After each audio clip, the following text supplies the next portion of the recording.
Okay, we're going to go through our Renaissance notes. This is going to be the Elizabethan and Jacobean periods just after the death of Henry VII, who married Elizabeth of York and started the Tudor dynasty. So you can kind of get an idea of how our culture was during the Renaissance as we begin to go into our Macbeth and Othello and those kinds of great things. So we're going to start with the Tudor dynasty. Henry VIII takes over after his brother's death and his father's death.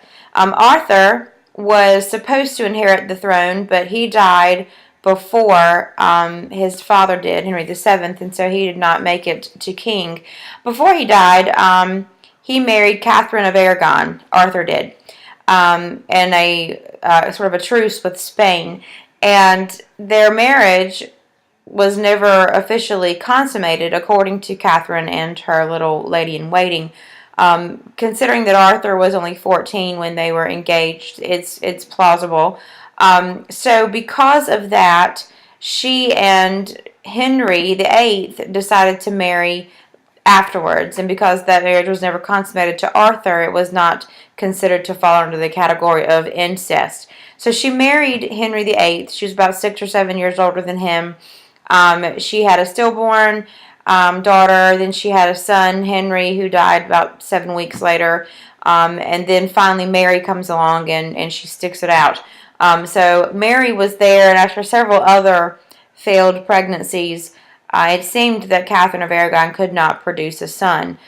Henry was really not a fan of Catherine's. They were betrothed when he was about 11, just after the death of Arthur, and he completely rejected her when he was 14 and said, "I'm not marrying her." But then later, after his father died, he changed his mind and decided, okay, I'll marry Catherine. And he does, and this is what is produced as Mary, ultimately. He decides that he no longer wants to be married to her, mainly because she could not produce a son, but highly encouraged by Anne Boleyn, who claimed she would give him a son and, of course, was flirting with him at the time. And we'll go more into Anne Boleyn's relationship with Henry in a little bit. But at any rate, Henry wanted to split with Catherine of Aragon, but because they were Catholic and the Catholic Church did not believe in divorce, he could not do that. The Pope would not grant Henry a divorce on the grounds that Mary could not produce a son, which was clearly her fault. My genetic folks out there understand that that's completely false. But anyway, since the Pope would not help him out, Henry splits with the Catholic Church upon the urging of Anne Boleyn and forms the Anglican Church and grants himself his own divorce. He becomes the head of the Anglican Church, and now he is divorced according to his religious laws. After Henry's divorce, he remarries 5 times, and his wives, Anne Boleyn, Jane Seymour, Anne of Cleves, Catherine Howard, and Catherine Parr. There are debates on the spellings of Catherine. It doesn't really matter in the long run. Catherine's Catherine. The children of the day had a quirky little poem that would help them remember the fate of each wife, beginning with Catherine of Aragon: divorced, beheaded, died; divorced, beheaded, survived. So we're going to go through the wives of Henry VIII in a little more detail. As far as your notes are concerned in your quiz, you will not need to know the specifics about each wife, but you do need to know their fate and their names. So we're going to start with Anne Boleyn. In May, Anne was arrested and charged with having affairs with 5 men, including her own brother, and this was largely speculation, and mostly because Henry wanted to be rid of Anne. Anne played games. She was your basic kind of floozy. She had grown up in the French court and was quite adept in the art and skill of flirting, and she led Henry on until she got what she wanted, and she essentially told him, you can't have me until you marry me, which was unusual for that particular time period, because when the king asked for anybody, women anyway, most of the women would kindly oblige because it was the king. They didn't necessarily have any anticipations or any kind of expectations of queenliness, but Anne Boleyn had her sights set on the throne, and she would not allow herself to give in to that. Afterwards, she, of course, was trying to produce a son. She had several miscarriages, a couple of stillborns. One seemed to be a little bit on the deformed side. She did have a healthy daughter, Elizabeth, but pretty soon Henry got fed up with her and decided that she needed to go. There was no son coming and she was getting on his nerves. Plus, Jane Seymour had entered the picture and she was playing Anne Boleyn's game and playing it better than she did. So they had Anne arrested and charged with having affairs with these men. The charges were more than likely false, especially with her brother. But Anne and all of the men were convicted and sentenced to death. On May 19th, 1536, she was beheaded, and on May 30th, Henry married his third wife, Jane Seymour. We're going to skip Jane for right now and come back to her, but it's important to note that Jane was Henry's true love, it would seem. He was extremely, extremely attached to Jane. We're going to go on to Anne of Cleves. She was a marriage of politics. She was a marriage that was hopefully going to form an alliance for Henry. So when she was, when the betrothal arrangements were being made, they sent Henry a picture of Anne of Cleves, and he was satisfied with it. Okay, she's pretty. We'll handle that. And so they arranged for the marriage. Of course, the bride's face is veiled until the end of the ceremony when the groom reveals her face. And when she arrived, she did not speak English. And at the end of the wedding, Henry decided that, oh my goodness, she is not pretty. I cannot sleep with this woman. And he refused to consummate the marriage. He claimed she looked like a horse, which is kind of sad. But anyway, they seemed to strike up a friendship, but that was really as far as it was going to go. She did understand that her life was in danger, so when she was approached about divorce, she was like, sure, I'd rather keep my head and divorce Henry than lose my head because I'm too stubborn to realize that he's not going to consummate this marriage. So 20 days after their divorce, he marries again. He marries Catherine Howard. Just a sidebar, Anne of Cleves and Henry remained friends throughout his life.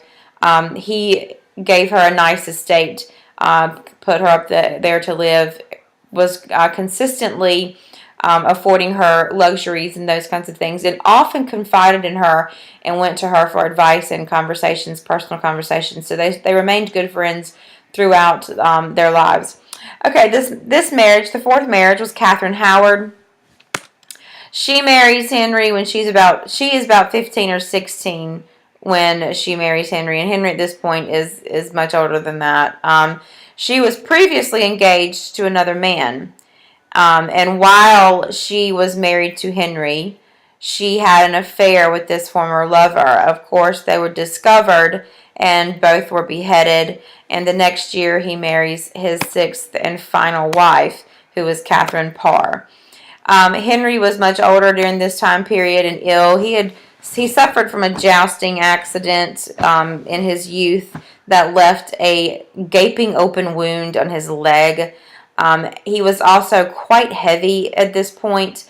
Most estimates put him at better than, or on the closer side of 400 pounds.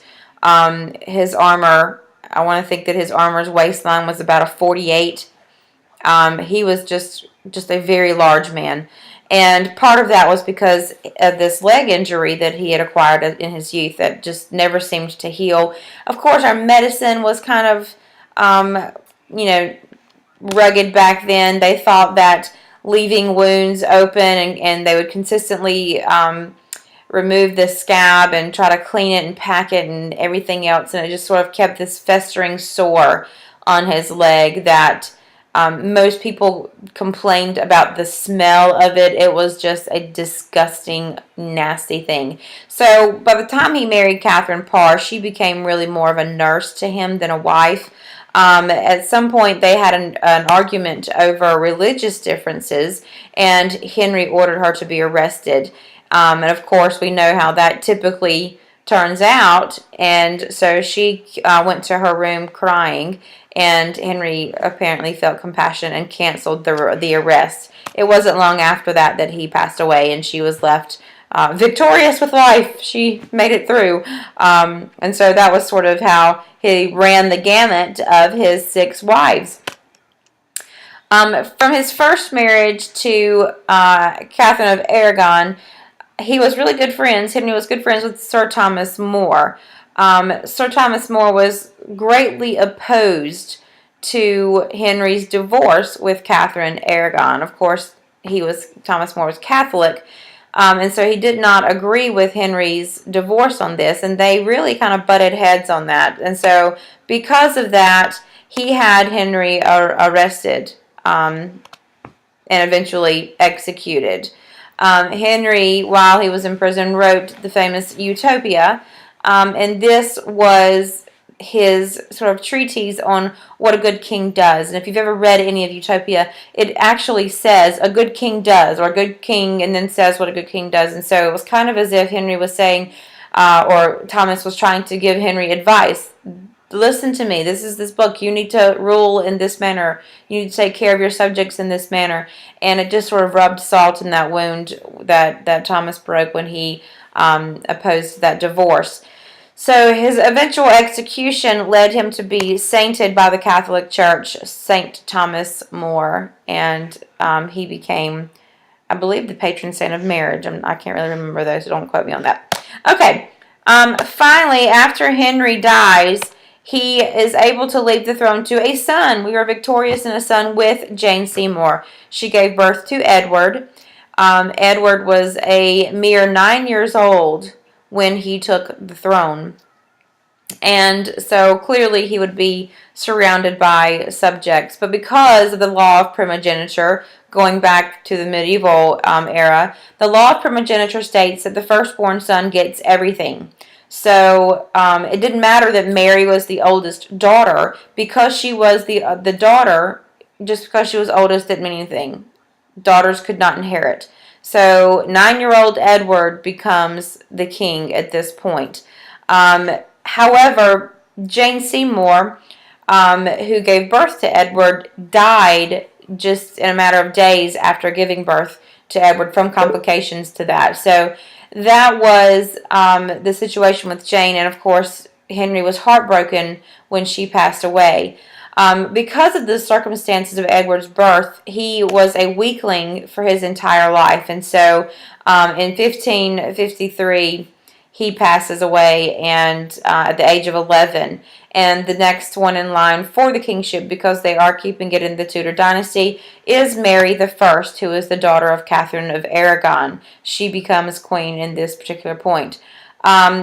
With the death of Edward, we also have the death of the Anglican Church as far as Henry established it. When Henry established the Anglican Church, he required that all of England be Anglican as well. Those Catholics that wanted to maintain their Catholicism had to practice in secret, were often spied out of and arrested for various crimes or whatnot. But it wasn't a huge, huge public thing. Mary was bitter. She was quite angry at her father, and when she takes the throne, she is staunchly Catholic and orders the execution of nearly 300 Protestants, because this is sort of her revenge against Henry. Of course, this prompts the nation to give her the name Bloody Mary, and she reigns until her death in 1558. All right, we're going to pause here, and I will be posting the second set of notes momentarily.